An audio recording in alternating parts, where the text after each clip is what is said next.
Good evening, how are you today? You can hear my air conditioning and you're going to hear it in this video. It is like 30 degrees today. Hope it's not too annoying. It's annoying me. It's been annoying me all day. I have received a wildly positive response to my TransPRK information video from people who were thinking about doing the surgery, thanking me for my advice, reassuring them that it's going to get easier, it's going to get better, and your surgery is going to work out and everything. And I thought that that was very nice, so thank you so much for that. And because of that, I decided to make this video. Because I remember when I was looking for opinions and reviews on the TransPRK surgery, I was Googling it, I was YouTubing, different people's experiences. That's how I had my peace of mind. And I also did it when I went in for nose surgery. So I thought, what better way to give back when people need peace of mind or advice if they're looking for it when it comes to nose surgery, reconstructive surgery, than to make a video on it, because that's what I was looking for. So today I have my notebook of things that I want to mention, things that happened, different things I want to talk about. Because when I did this surgery, it was 2018, February 2018. It's been 5 years. So okay, let's get started. First of all, if you've never met me or if you've never been to this channel, my name is Eleanna. I'm a makeup artist. I do special effects, body painting, beauty makeup, editorial stuff, and skincare. But since I've done a couple procedures and a couple different surgeries, I feel like things like this don't get talked about in the light that they might need to be talked about. There's always like a negative stigma or a negative connotation that comes with doing reconstructive surgeries or plastic surgeries. And I feel like it's always going to be case by case. But I wanted to talk about mine today. So to start off with, yes, I have had nose reconstructive surgery. I had 4 different procedures done. It was supposed to be 5, but the 5th procedure was way too risky, more risky than I was willing to go with. And we'll talk about that in a second. But essentially, I could not breathe. So there was a break in my nose on the left side of my nose, so I could not breathe at all through my left nostril ever. And my right one was pushing it. It was struggling. So at one point in 2017, 16, something happened where, I'm not going to get into that today, but I started to get horrible headaches, tension headaches, cluster headaches, migraines, sinus headaches, everything. And it got to the point where there was nothing that any doctor could pick up. There was nothing anyone could do. Medicine like paracetamols, painkillers did nothing. I couldn't sleep, I couldn't breathe. So we went to a specialist. We went to an ear, nose and throat specialist. I did some x-rays, I did some like ultrasounds. And this doctor basically said to me, "You're not breathing." And I was like, "Yeah, I know. What's going on?" So yeah, he's the one that told me, your left nostril is completely blocked, and your right one is barely getting any air.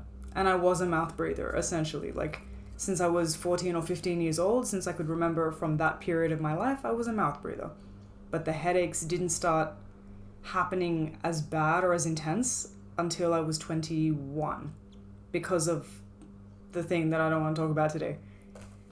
So I had to get that looked at, and it turned out that yes, I needed surgery. In Australia, the surgeries, plural, that I needed to be able to breathe were free. But we will talk about that in a second when I get into pricing and stuff. The reason they were free is because they were essential. It had to do with my well-being, my health, but I needed to get what are they called? I've written here turbinoplasty. I think it has another name, like something turbinate, something. I don't know. I've written turbinoplasty, which is the nostrils. So I needed 1 for each nostril, 2 turbinoplasties. What it does is it opens up and clears up the nasal passage, so there's a clear way into, I don't know, the rest of you where you breathe.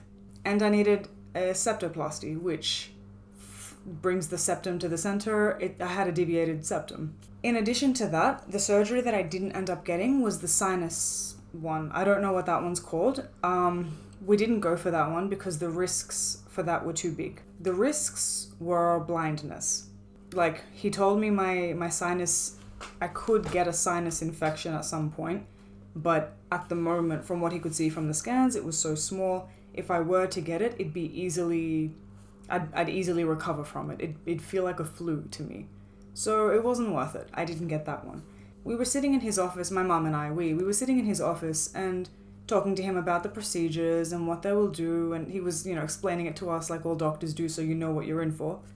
And I asked him at some point, will this change the shape of my nose? I should make it clear, I am Greek, and I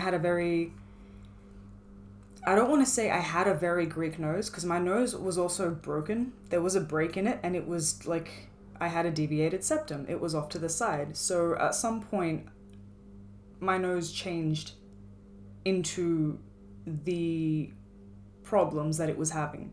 So I had a pretty normal nose my whole life, and then when I was 14, 15, I don't know, it broke and like twisted, and I couldn't breathe. So I asked him, will this change the shape of my nose? And he said no.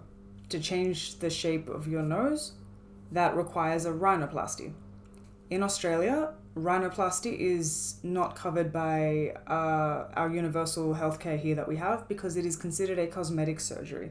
If, for instance, you're in a car crash or something is wildly deformed and wrong, and I don't know, everyone's different. I can't really come up with examples, but I think you understand what I'm saying.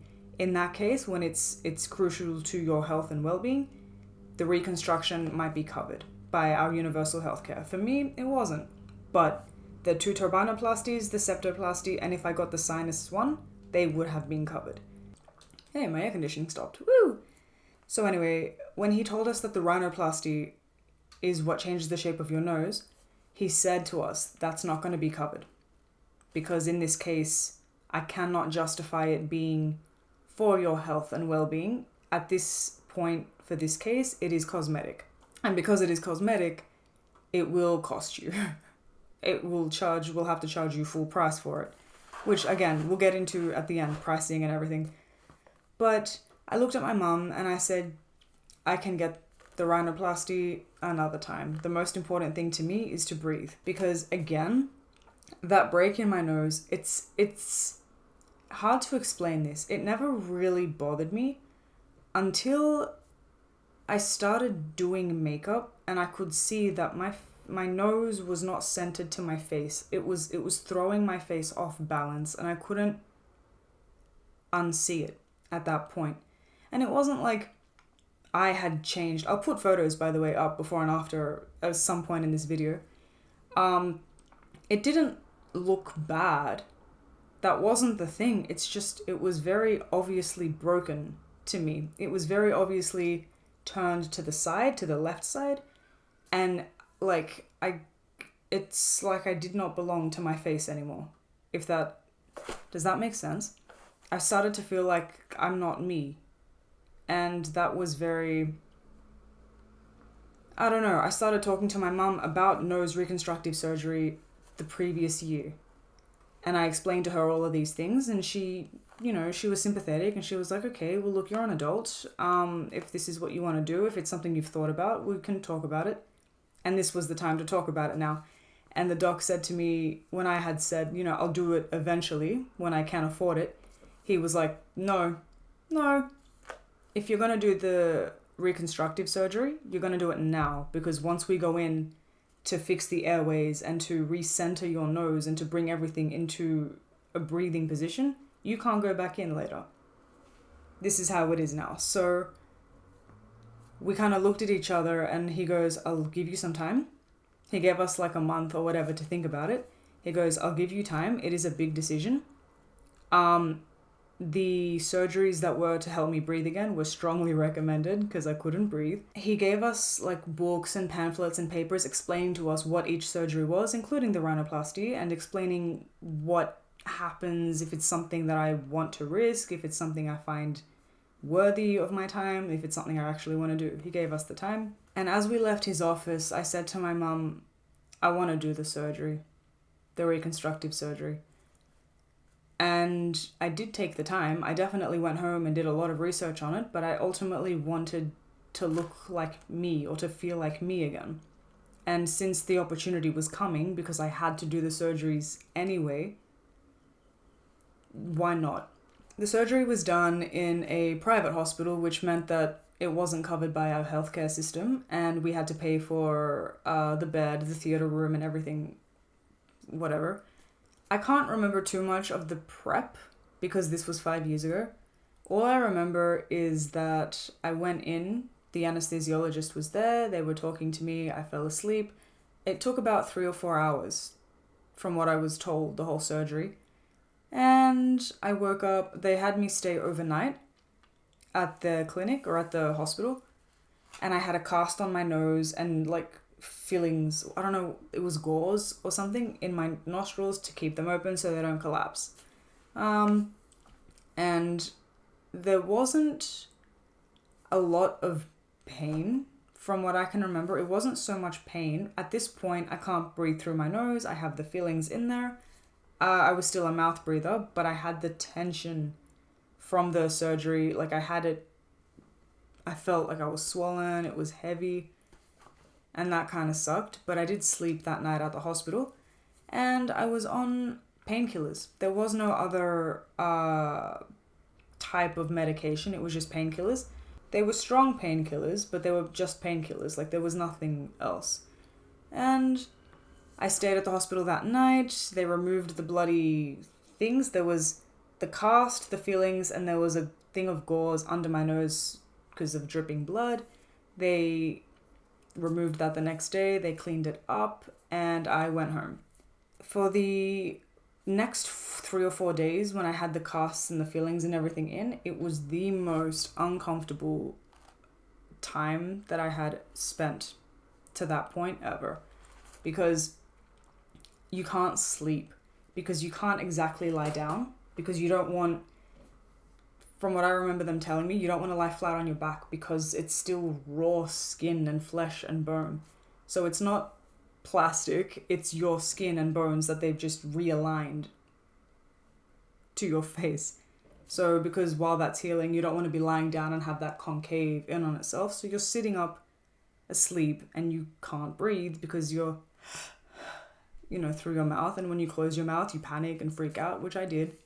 And that was for about 3 or 4 days. I could not sleep. When it comes to eating, it's fine. Like, eating is fine. You can't really feel your top lip, which isn't really painful because you can't feel it. In terms of swelling, I did get quite a bit of swelling under my eyes, but I was eating a lot of pineapple. I know pineapple helps with swelling, so it did help with swelling. I ate a lot of pineapple. My bruising wasn't too bad. And I think that was just the pressure of the cast and not being able to breathe straight away that sucked. It sucked. But it wasn't painful, it was just uncomfortable. It was just tension. We got that removed after the 3 or 4 days, or 4 or 5 days, whatever I said. The doc, it was the wildest thing. He just kind of ripped off the cast, and I thought maybe he'd peel it off or whatever. No, just pop, came off. And they sucked out the gauze with some vacuumy thing.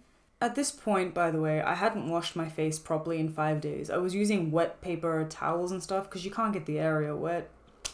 So I had blackheads central on my nose. It was so embarrassing. He took off the cast. He took out the gauze. I was able to breathe for the first time in what felt like my life, because you don't remember your childhood. You don't remember things like how easy it was to breathe in your childhood. Shit. You remember that it sucks for a while, and it's been sucking for a very long time, and all of a sudden it works. You can breathe easily, quietly, without problems. And I was like, oh my god, I can breathe. It worked. Perfect. And then he puts the mirror in front of my face, and I was so swollen, like hippopotamus swollen. But I was like, I looked into the mirror and I was like, it's so cute, I love it. Because I had a nose that wasn't broken. It was so cute. And then it was a pain in the ass for the next few months to wash my face. For the next few days, for the next few weeks, I could not properly wash my face. Everything hurt. But my hippopotamus nose was so cute, and I was so happy that I could breathe. Everything was great. I still kind of struggled sleeping. I was able to instead of having 8 pillows behind me to keep me up, slowly I would take a pillow out, and eventually I was lying down. I cannot remember for the life of me how long that took. The whole process took maybe a month or two to lie back down. The pain was not really there. Again, when I was feeling pain, I would take my painkillers. We reduced the amount of painkiller that I would take. By the end of it, I was just taking, like normal, if I get a headache today, the same amount of painkiller. Washing my face, I'd say, would have been the hardest thing, because you don't feel it. It's still numb. It's still healing. Because it's so tender, it hurt to wash my face. Absolutely no makeup. I wasn't going anywhere. The wind blowing the wrong way just sucked for that healing time. I have written here, regrets? ? Do I regret having this surgery? No. What I wish went differently. I'm Greek. So as much as I hated the fact that my nose was broken and off center and like whatever, I feel like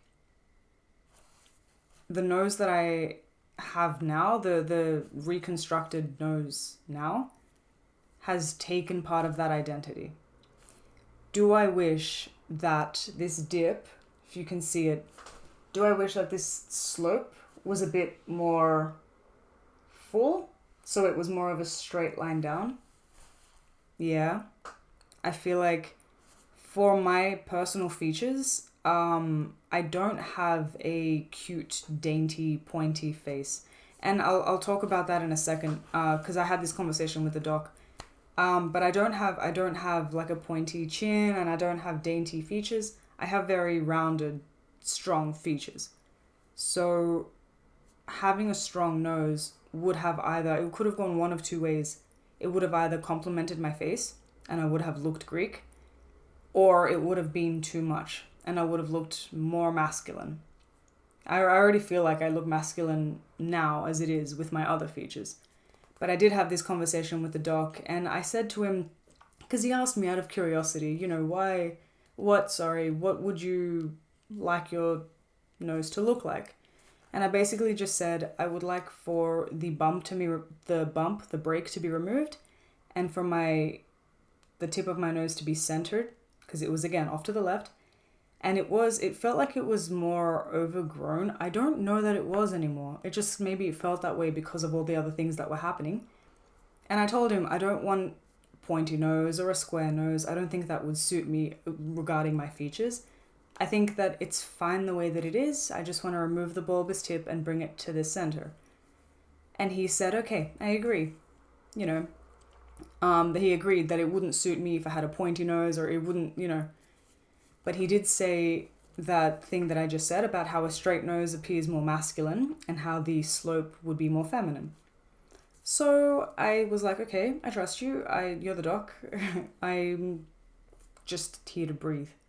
Removing the break and bringing my nose to the center is a bonus. So, and again, when we removed the cast, despite looking like a hippopotamus, it was cute. I think now I have a very cute nose. However, the amount of times that I meet new people and they say, where are you from? Because apparently I sound like I have an accent. Where are you from? And I tell them I'm Greek. And I always hear, really? You don't look Greek? Oh my God, I would never have guessed. You don't look Greek at all. And I don't know if they mean that as a compliment or an insult, but it always kind of hits me like I've always looked Greek. I'm from northern Greece. This is what we look like. But I can't tell if it's because of my nose being very un-Greek or anything else. Maybe because I dye my hair or because I have light eyes. But I usually can't help feeling like it's the nose. I did consider at one point maybe getting a bit of a filler to bring it higher to get rid of the slope so much. All of this isn't important because I can breathe now. So what it looks like at this point, I don't care. I'm happy with the fact that I can breathe. I think that my nose now does, like I've gotten used to it. It does suit my face now. I think at the time, it was more of a shock because they don't talk about this a lot. When you read the information and when you do your research, it doesn't talk about effects that it has on your identity. So how old was I in 2018? 23. So I was 23. My whole life, from what I could remember, 14, 15 years old, I looked a certain way.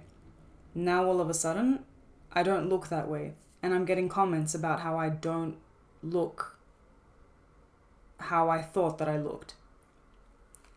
So all of that together, it's more of a psychological change as well that nobody prepares you for. And I had to learn how to look at my face and recognize myself, which doesn't sound like a big deal. It's not a big deal because I could breathe now. Again, it always goes back to, you know what? I look how I look now, but I can breathe, and that's important.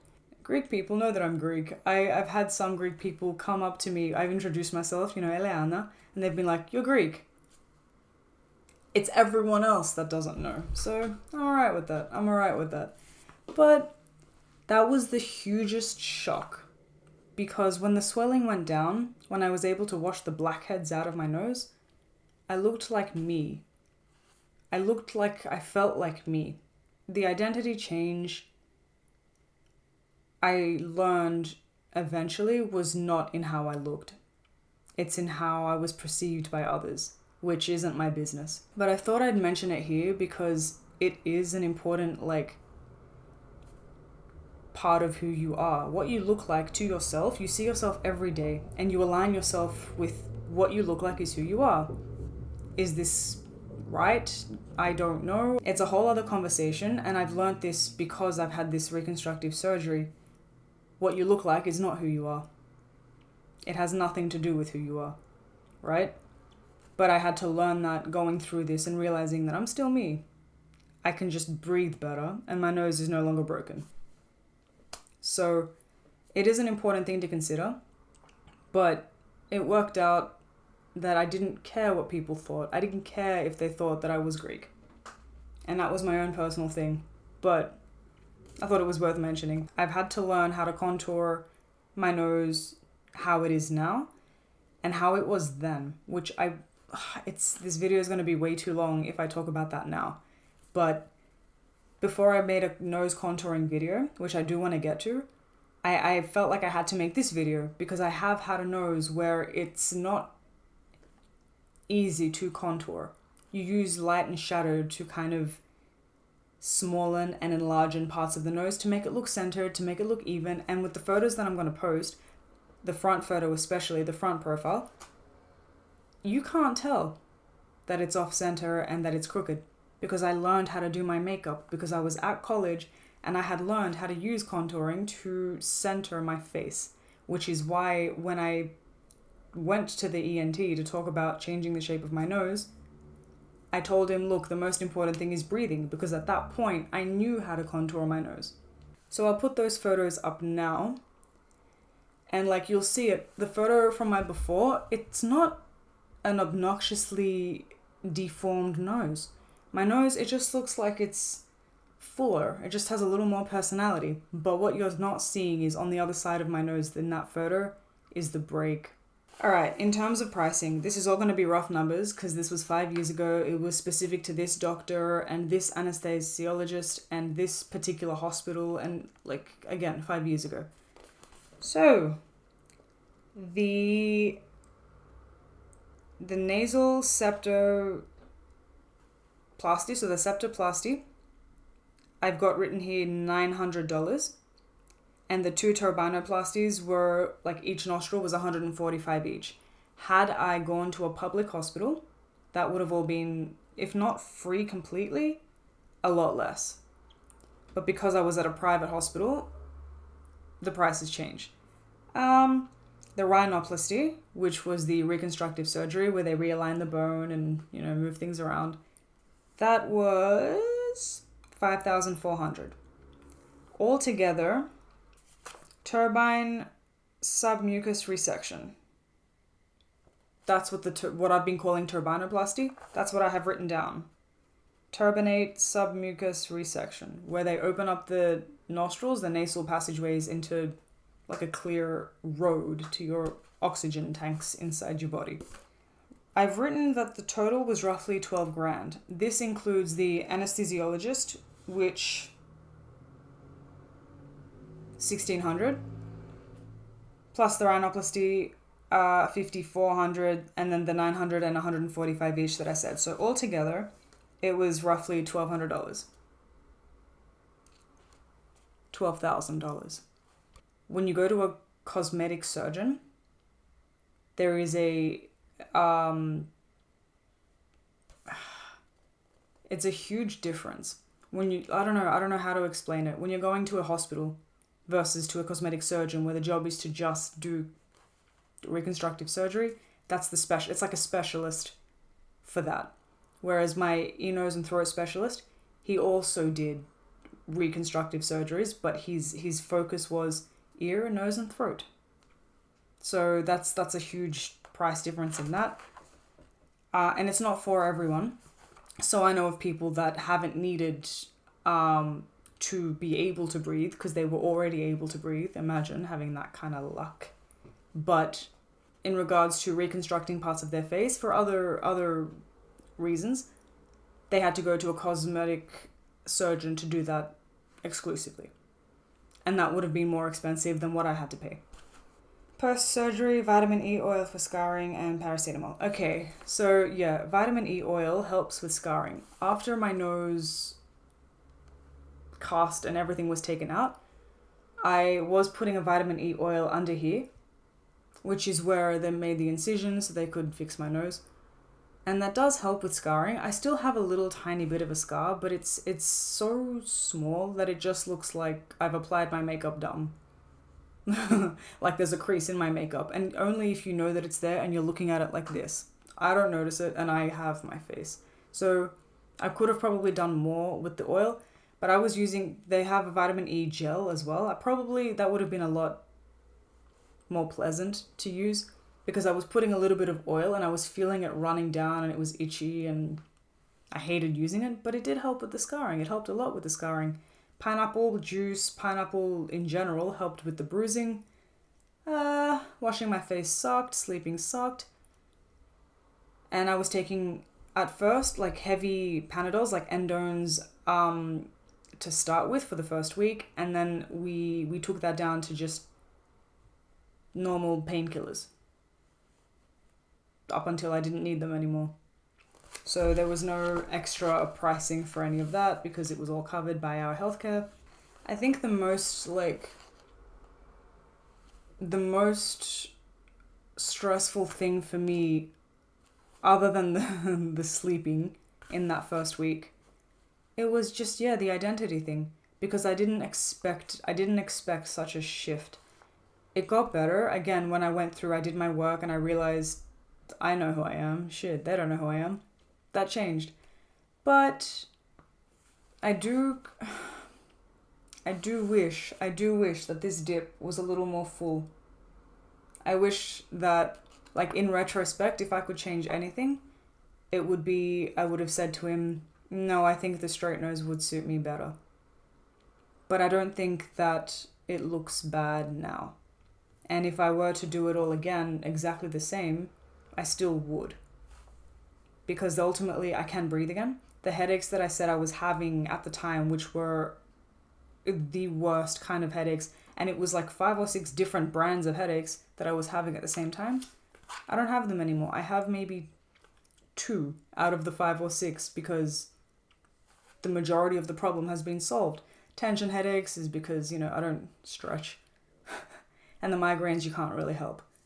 But look, ultimately I can breathe again. And that was the whole point. The whole point was to figure out the root of the pain that I was getting, to find ways to fix it, have it fixed, and now I'm fine. I'm so fine.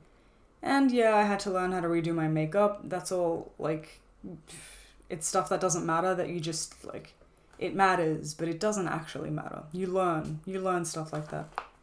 I do want to make it clear, I know that surgeries, especially cosmetic surgeries, are addictive. And you heard me say before, I was considering the, the fillers to make the thing straight to make the nose straighter. I'm not going to do that because in my research, I realized that it's one of the most dangerous things you can do. And we went to all this trouble so that I could breathe again. I'm not going to tamper with it. What's done is done. And like I said, it's not bad by any means. It's just that I had to get used to it, which I did.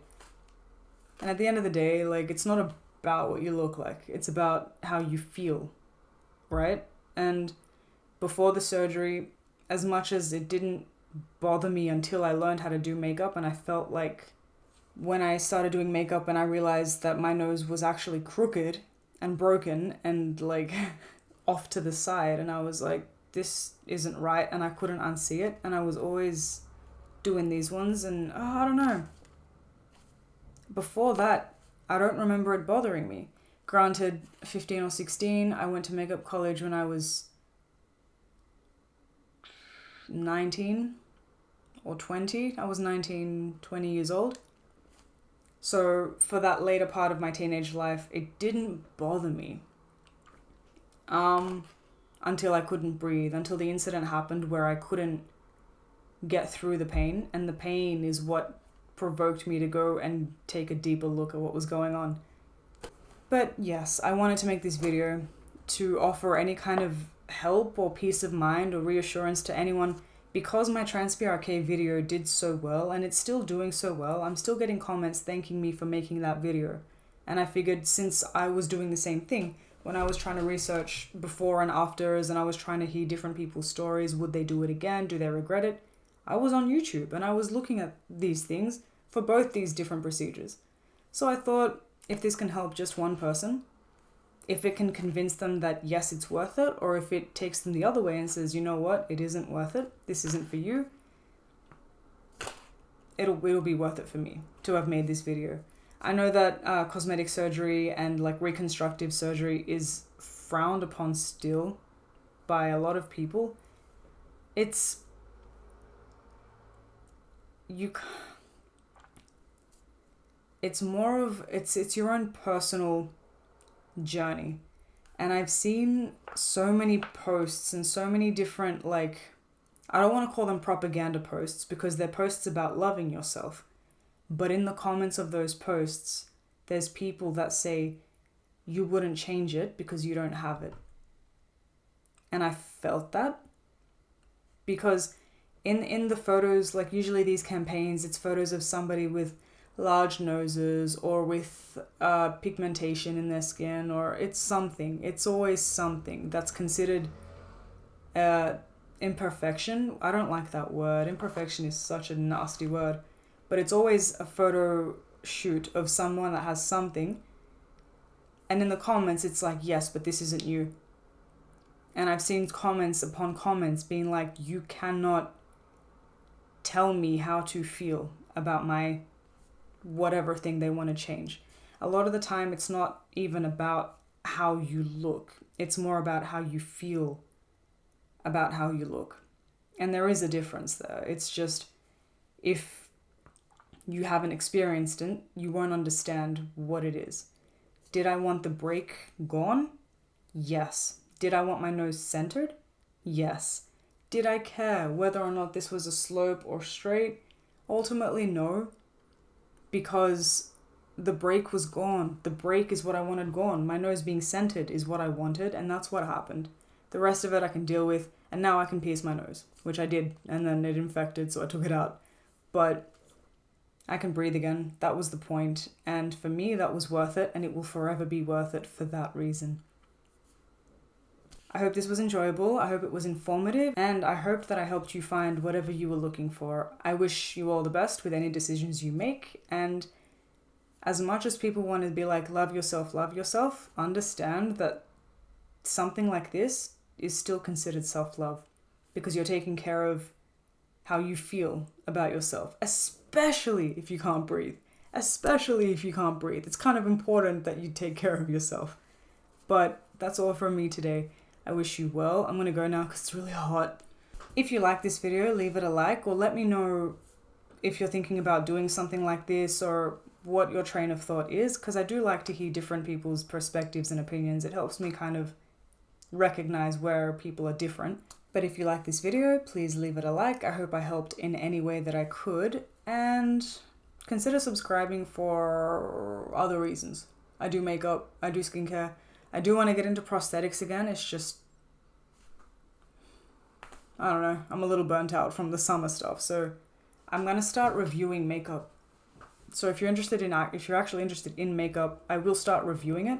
I just haven't been because it didn't cross my mind. It didn't cross my mind that I can review makeup until I reviewed skincare, and that worked out well. So subscribe for that, if for nothing else. Anyway, that's all from me. I'm gonna go. I'm really hungry. Bye.